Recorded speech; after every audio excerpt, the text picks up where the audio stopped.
Good evening, good people. How is everyone doing on this wonderful Wednesday evening? Welcome to Keys to the Keys. I'm your host, Realtor Stephen Taylor, your realtor for all of South Chicagoland, from the South Side to the South Burbs and also Northwest Indiana.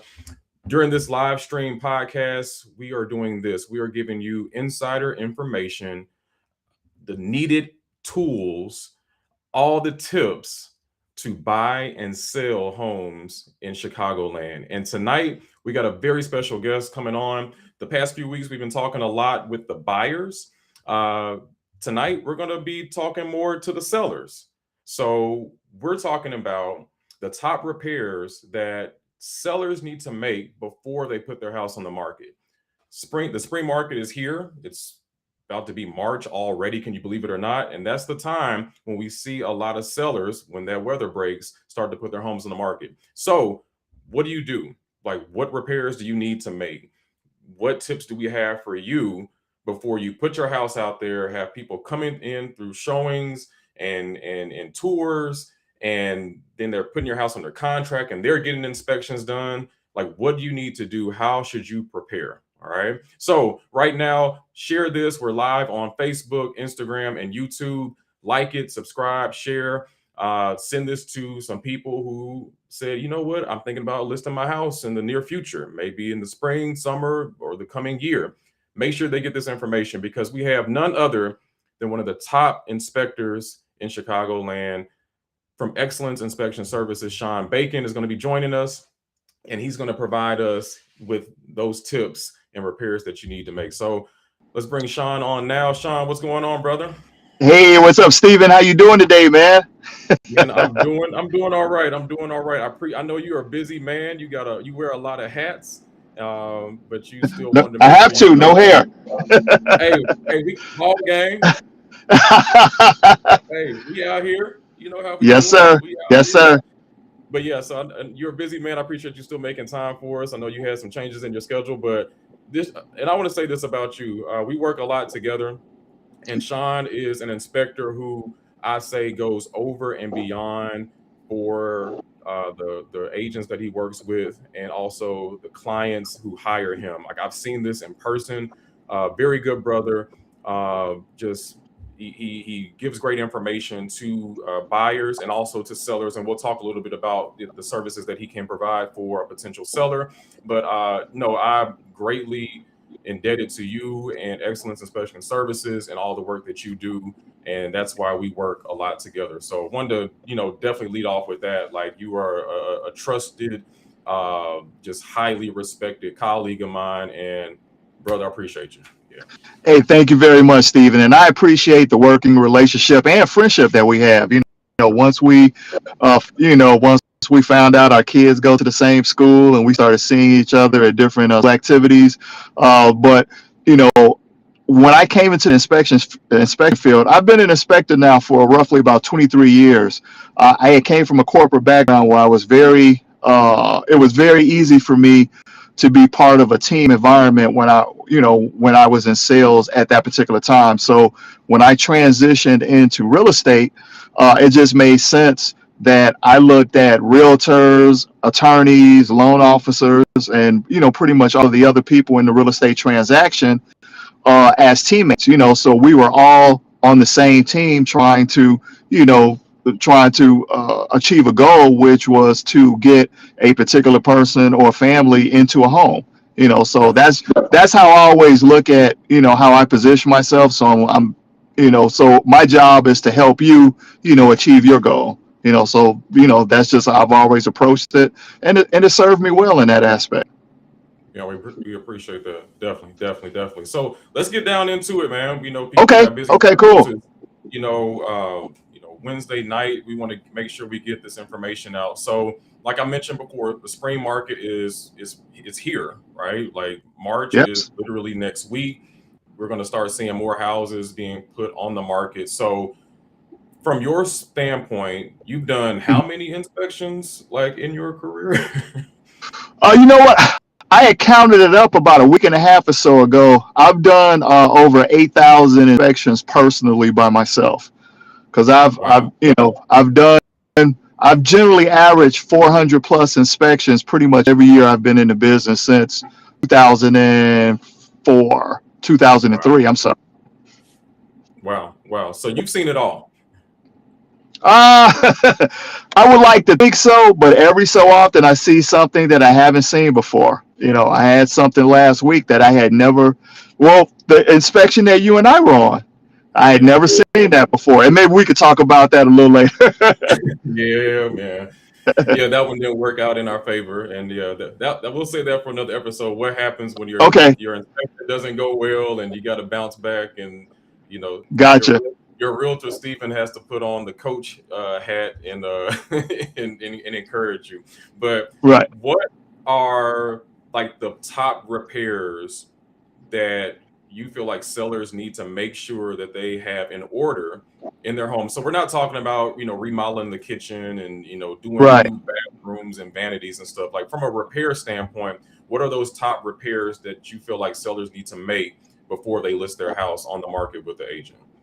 Okay, well, let's step back, just for a second because right now in this market, I would say that most sellers would probably feel like they don't need to make any repairs. That's just kind of how the market is. It's been this way for a while in terms of having low inventory, and that kind of gives sellers kind of a sense of entitlement in terms of, hey, you know what? There aren't that many homes on the market, so I don't need to do anything, Yeah, and they, but in reality, that's not actually the case.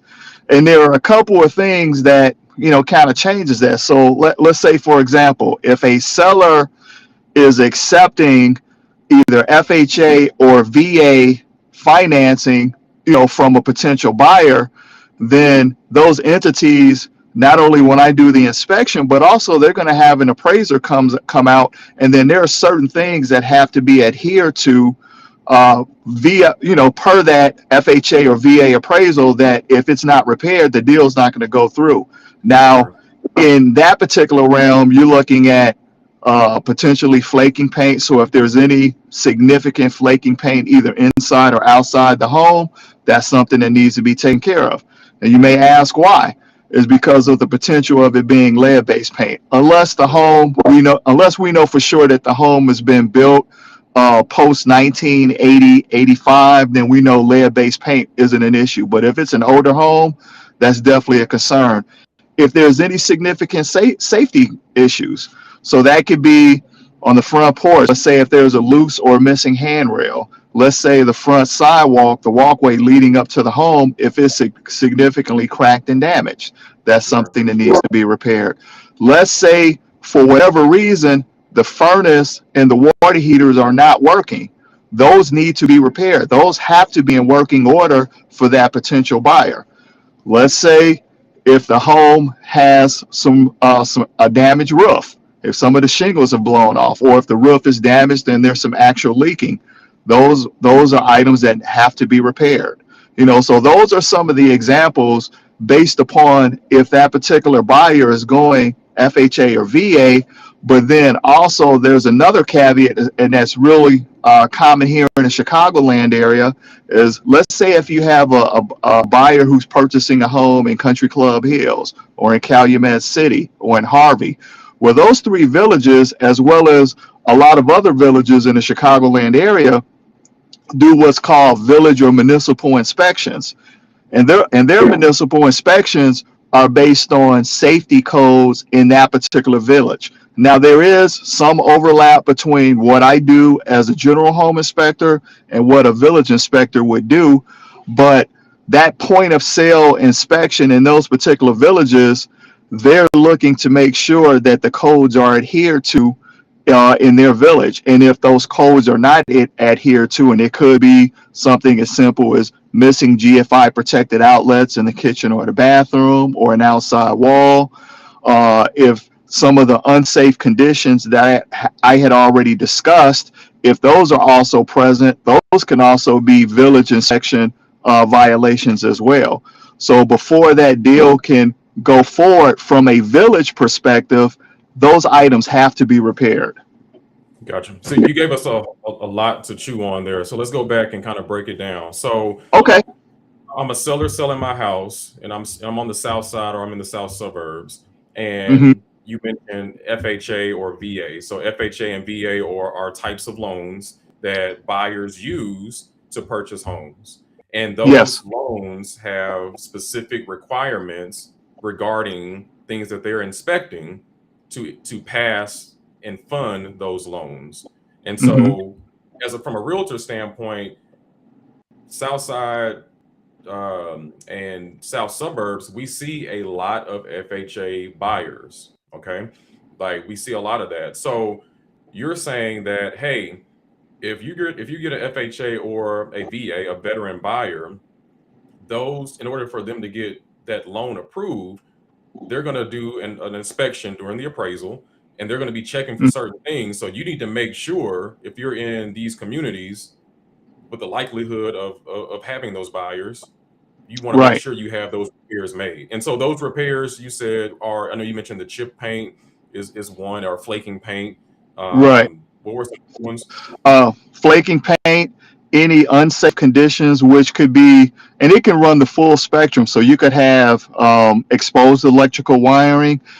Maybe there's outlets that are missing cover plates. Maybe there could be junction that are missing cover plates. It has to be a functioning furnace inside the home. It has to be a heater inside the home.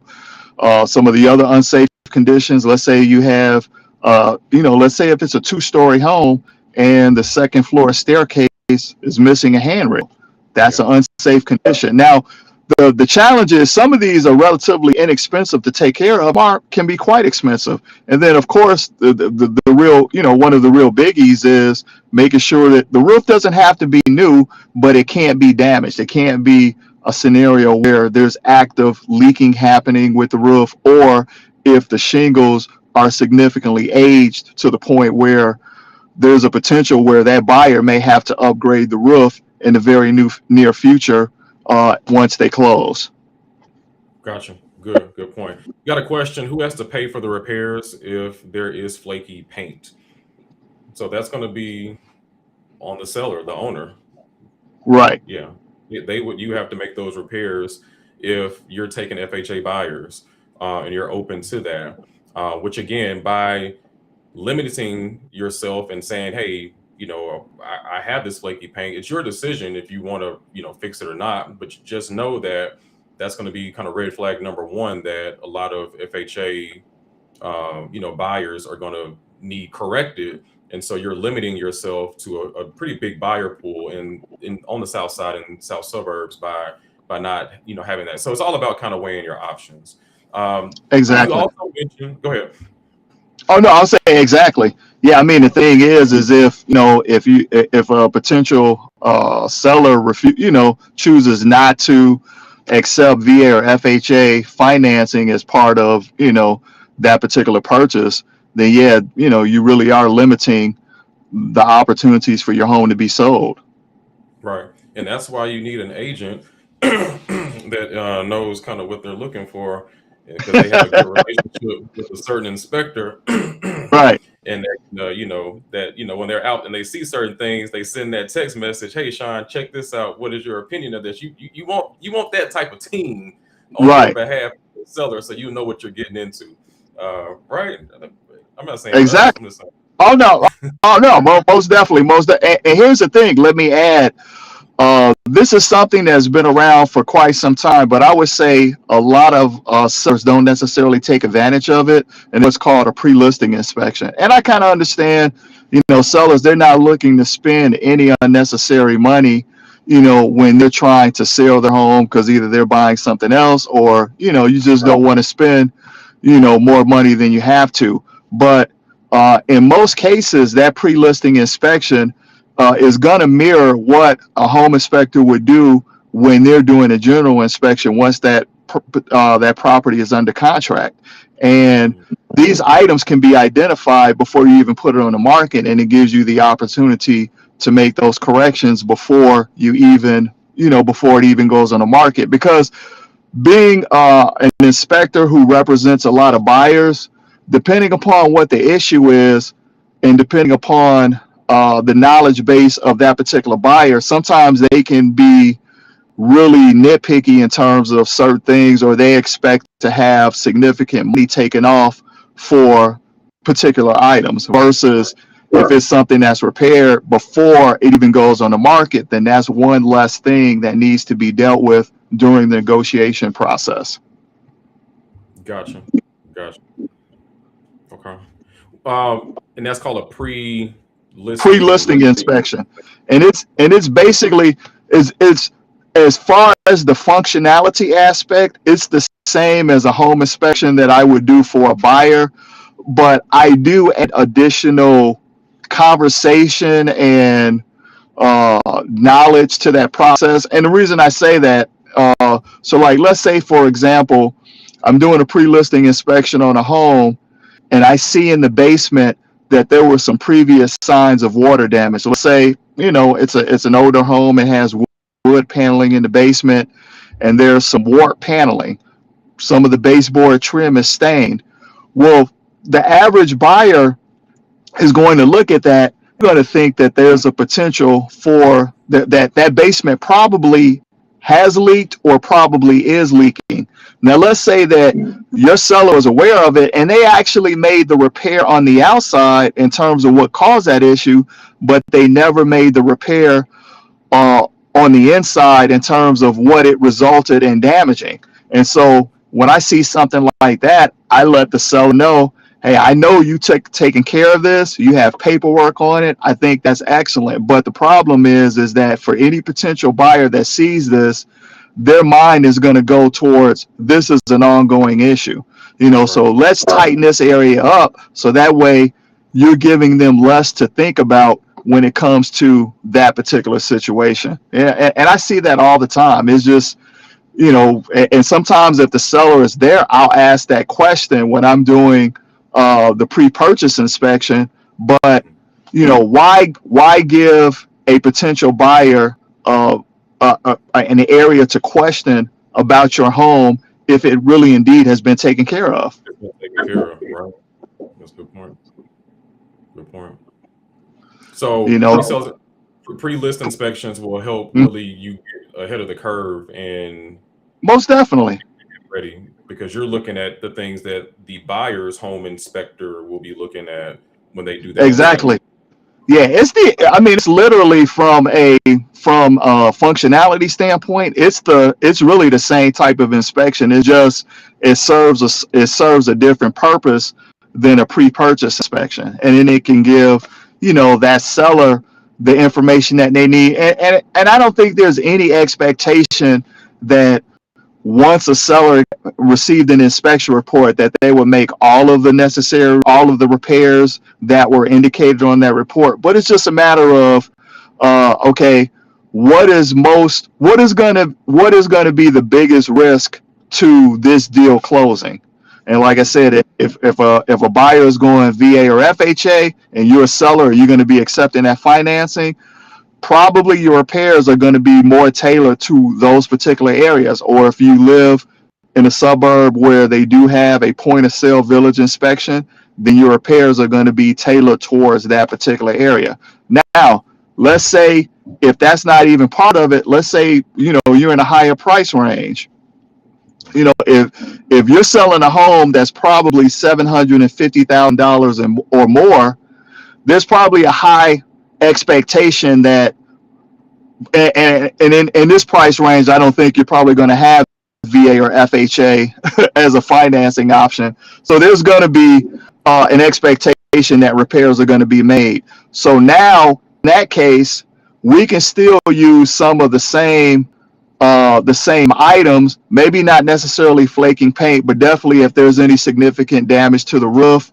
This is where now your mechanicals come into play. And sometimes it's not necessarily that the mechanicals are not working, but sometimes they can be significantly older. So like, let's say if I'm inspecting a home that was built in 1998. So we're 28 years in, that the homeowner is the original owner of the home. So they've owned it, they've maintained it. The challenge is as a new buyer, I'm coming into a home that has a 20-year old furnace, that has a 28-year air conditioner unit. Now the challenge is both of those are at 28 years are beyond their average life expectancy. Doesn't mean that they can't last 28 years or more, but there's a higher probability that those items are going to need to be upgraded sooner. And so then what happens is, a buyer is buying a home for $800,000. That doesn't necessarily mean that they expect to be able to upgrade a furnace and air conditioner unit right off the bat, because in most cases a lot of these larger homes also have multiple units. So it's not just one furnace, it's two furnaces. It's not just one air conditioner unit, it's two AC units. So now you could be easily looking at, if you figure the average price of a furnace is about 7,000 times two, that's 14. Same thing for AC unit. You could be looking at 30 to 35,000 right off the bat to upgrade those four mechanicals.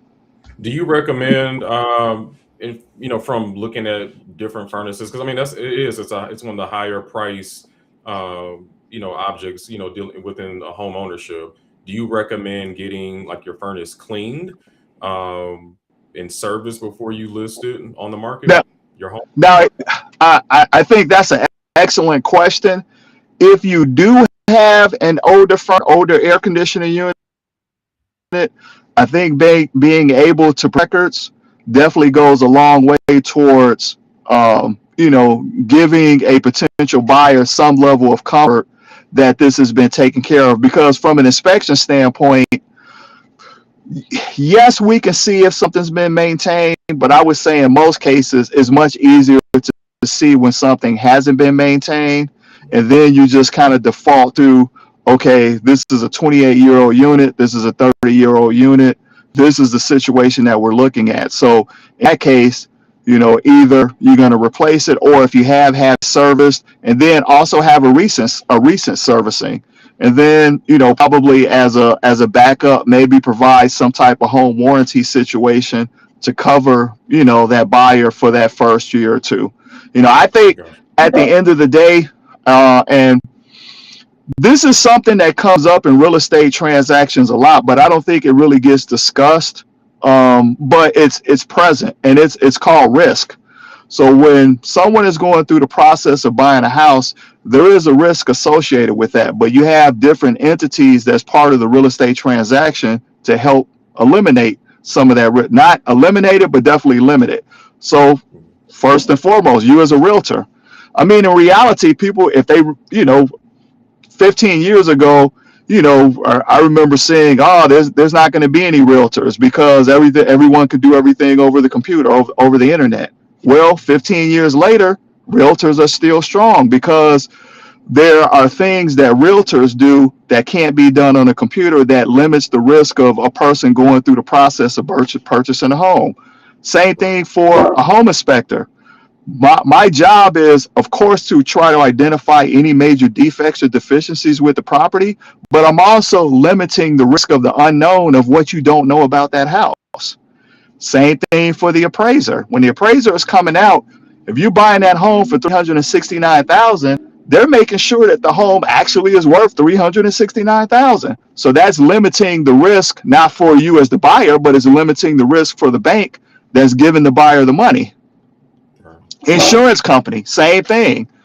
You know, no one wants to own a $369,000 home, and if something happens, you have no recourse. So that's where insurance is. So when it comes to risk, there's also the risk of, if a seller is not willing to make these repairs, now the home stays on the market longer. I mean, I've seen scenarios where sellers, I mean, it's $2,000 between a seller selling the house and because they're unwilling to do something. $2,000. And to me, that just seems crazy because, if you've already made, certain moves and things like that, like, hey, there's holding time. Now you got to wait another month, or you got to wait 2 months. And if you're still paying a mortgage, there's costs associated with that. So, you know, Yeah, definitely, definitely, definitely. I've seen that too, like small amounts of, either giving credits or making certain repairs, and They nobody's budging, and the deal will Right, fall right. through. So I want to ask you this. So again, we are really directing this towards Chicagoland, and you mentioned it twice already about Hmm. these point of sale inspections or pre-sale inspections that a lot of these villages, these cities, municipalities will do, like in the Hmm. south suburbs. Um, talk to what are things that the cities are looking for. It's not all of them, not all the villages, but what are the things Right, that they're looking for? Because what I need people to understand is this: like, if you're selling your home, your municipality, if you stay in some of these, villages, the Country Club Hills, the Hazel Cresses, the Park Forests, the Cal Cities, the Daltons, right. they need to Hard sign off before Chicago you sign Heights. sell it, right? And Yep. or the buyer is going to have to come and say, hey, they're going to take over those repairs and fix it and have it ready for the city to come back and inspect it within the next. It could be average of 6 months or so. So that's that will scare a lot of buyers away. You'll get a bunch of investors, but a lot of buyers, your traditional buyers, will be scared away. So, what are some of the things that you find that those village inspections are looking for, so that they can sign off that this house is ready to transfer and be sold to this new buyer? Right. The two typical things that really come under municipal inspections or village inspections is code enforcement and safety and welfare. Code meaning most villages adhere to if it's anything electrical related, they rely on the National Electric Code. If it's anything plumbing related, they rely on the Illinois Plumbing Code, and so forth. So if there's anything, and the villages have to actively adopt these codes. So there may be some codes that don't necessarily apply to one village that applies to another, but in most cases, it everything usually does apply unless it's you have some one-off type of situation. So there, and here's the thing, just as a side note, there are some people that forego having a regular inspection because they know that the village inspection has to occur. But I've dozens of times I've done an inspection at the same time that a village inspector was there. And for an average size home, and I would say 2,000 square feet, they're probably in the home about 15 minutes. So they're Yeah, looking for, yeah, a home inspector is like way more detailed and yeah, picky than a village yeah. inspector. Yeah, for So I sure. don't want, so yeah, so I definitely don't want people to think, well, you know what, I'll just forego the regular home inspection because the village has to come out and inspect. They're looking for specific things. And like I said, code enforcement and safety and welfare. So some of those I talked about in terms of making sure that you have, GFI protected electrical outlets in your bathroom and your kitchen areas, making sure that there is no unsafe conditions either inside the home or around the home. Unsafe could be cracked and damaged driveway along the side of the home. It can be cracked and damaged patio in the back of the home. Same thing sidewalk. If the concrete porch is in really bad condition, they're going to require that needs to be either repaired or replaced depending upon the condition of the home. Making sure in some cases, how much shrubbery and things is around the home, because then that can cause a safety concern as well. Right. So those are, so literally during the time, let's say on an average inspection, it takes me 2 to 2.5 hours home. Literally, probably 8 village inspectors can come in that home and do what they're supposed to do and leave, and I would have been there the entire time. So that's how little they're there, but they're looking for specific things. Where I'm trying to find issues, they're looking to make sure the things that pertain to that village that there are no issues. So they're in and out. Good, good. And if you're considering selling your home and you're wondering, hey, does my village city, because Chicago does not do a point of sale inspection, but some of these Right. you know Not so not in the sense of point of sale, but let's say, and this can kind of come up as well in Chicago. Obviously, new construction permits right. have to be pulled, and there are various inspections that the city of Chicago inspectors will do on new construction. So you'll have, it's called phased inspection. So there are various aspects such as the foundation, pre-draw, etc. Now, technically, if it's a gut rehab, permits are supposed to be pulled for that as well. Right. Whether they are not, you know, if they are, then the village, I mean, so the city of Chicago inspectors will still come out and inspect at various intervals. If it's not, then you don't have that scenario. So I would say that's probably the one time where there is a municipal inspection that's done by the city of Chicago. Gotcha. Good, good, good. Um, yeah, if you're wondering if your city municipality, requires that the point of sale inspection, give a call to their code enforcement department or reach out to us because we deal with, quite a few of these municipalities, and I won't talk about the ones that give us a harder time than others, but yeah. Yeah, I mean, there's more. I mean, these guys don't. I mean, because they're, you definitely want to let people know, Stephen, that there is a cost to these inspections. There Now, the is. cost is to the seller, and if they do write up some violations, there's also a cost for them to do a follow up inspection in terms of making sure that it was done correctly. So, and here's the other thing too is, and this kind of goes back to what you were saying, that now we're in the spring market, but we're very early in the spring market.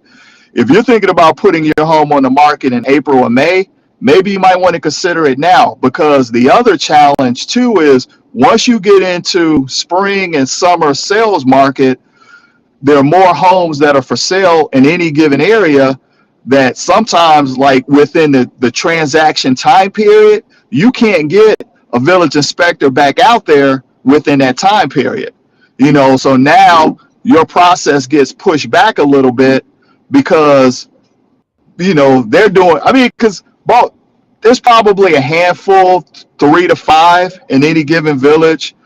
They can be doing 15 to 20 a day, in their particular area. So you want to take that into account too, because I've seen that happen on occasion, that it couldn't close because the village hadn't done their part yet. Yeah, they haven't come. They haven't either did it initially or they haven't come back. And Right, sometimes, yeah, we're live, and this will go on YouTube. So I'm not going to put right. certain villages out there, but All right. yeah, Oh, yeah, and, yeah. yeah. Oh, and Some of here, them can be very delayed. Yeah, and here's one additional thing that I didn't add, that what needs to be repaired, because it's not something that comes up a lot, but it came up for me on this one inspection in Calumet City.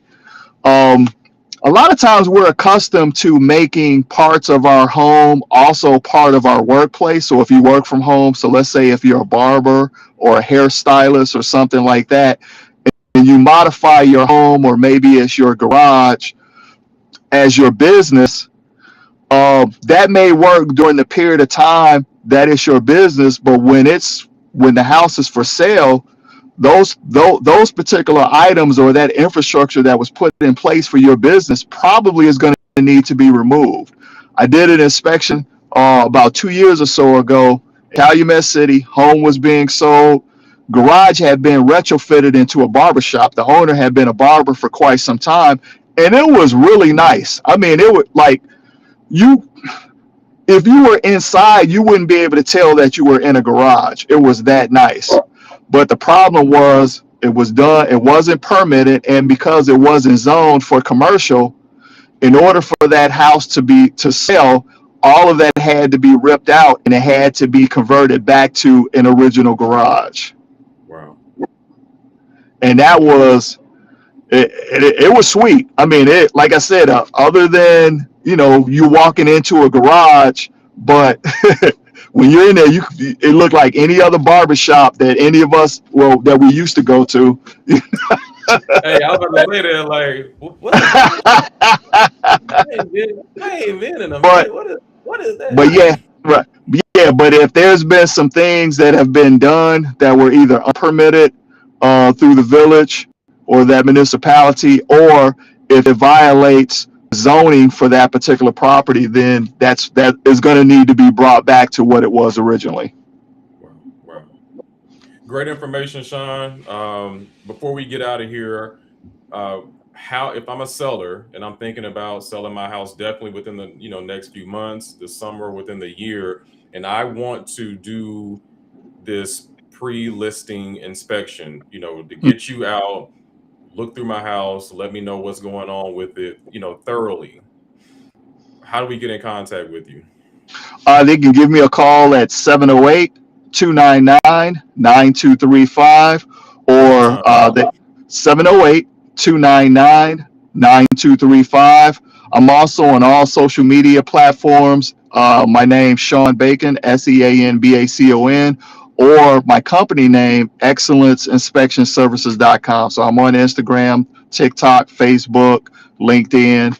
You can schedule online, you can call my office and talk to someone. So it's very easy to get us involved in the process. And as I said again, the pre-listing inspection, I add more information than I even do for a buyer's inspection, because as an inspector, when I'm going through a home, I have these same red flags. So as I'm going through a pre-listing inspection, if I see red flags, I'm going to let you know, hey, you need to probably make this a little less cluttered, because this is going to elicit this particular question from potential buyers. Or when I see this, hey, can we tighten this up? Because I know, having done over 8,000 inspections, I know how buyers a lot of times go from 0 to 100 very quick. So my thought process is, hey, let's eliminate any potential for them to ask questions by taking care of those items. Sometimes they can be very small. Sometimes it can be cosmetic, you know, but because you deal with it, it doesn't cause a buyer to continue to go, on and on about that particular item. Gotcha.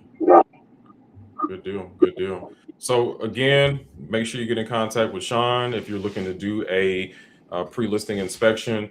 And just to recap, those main important items that we're looking at: roof leaks, basement, in water intrusion. We talked about if you're open to taking on FHA or VA buyers, that flaking chip paint. We talked about some electrical things, those outlets, those you Yeah. know GFI outlets, in the kitchen and the bathrooms are very important. So yeah, if you feel like, hey, this is a little bit more than what I can handle, definitely reach out to Sean and his team, and they will, It, definitely set you on the right path.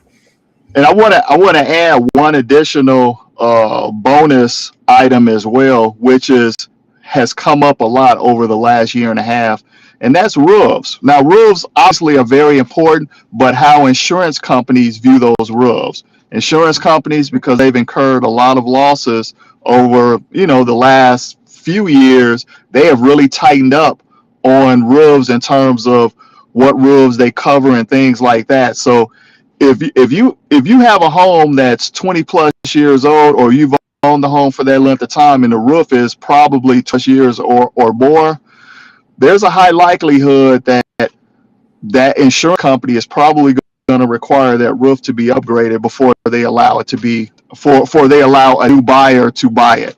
Mm. Let me rephrase that. If I let's say if I'm buying your home and you have an older roof, well, insurance companies, once you kind of put it on the radar that you're going to buy a house and you give them that address, they have various methods that they can use to inspect that roof. And if they see that there's something that's a little sketchy about that roof, they may require the seller before you close to replace that roof, because they don't want to be in a situation where you close and then let's say the first act of God heavy storm that comes through blows the roof off. Now, as part of being your insurance carrier, they have to replace that roof, but they're replacing a 23-year-old roof that should have been replaced anyway. Wow. Wow. That's heavy. Yeah, I had I had at least 6 deals last year in 2025 that I know did not close because the insurance company would not cover the roof. Wow. This was just last year. Yeah. Wow. Okay. So yeah, it's better to be ahead of the curve. Yes, sir. You get a jump on it, then go through this whole process and realize that you can't sell it or you're going to have issues selling it. So, Sean, again, thank you for still rolling with the punches. I know we had to, kind of call an audible here, but Hey, that's real estate. yeah, again, that just shows, your commitment to educating people and, being a great resource. So we appreciate you being here tonight, and definitely going to have you back to talk about more topics and more things. Yes, So yes, we'll, sir.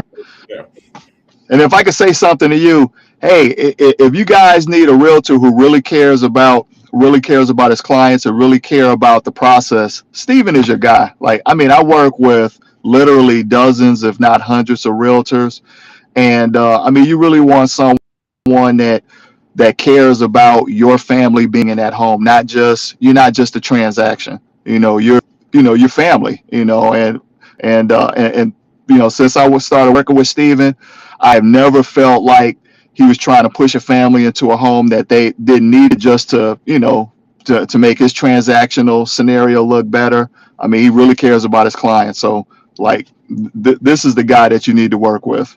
I appreciate that. God bless you, brother. That Hey, means a God lot. bless you as well, man. Have a great day. He's like, all right, people. Thank you, Sean, again for coming out. Like, subscribe. This is going to be posted on YouTube. So send this to individuals who have expressed that they are looking to sell their house and they're considering it.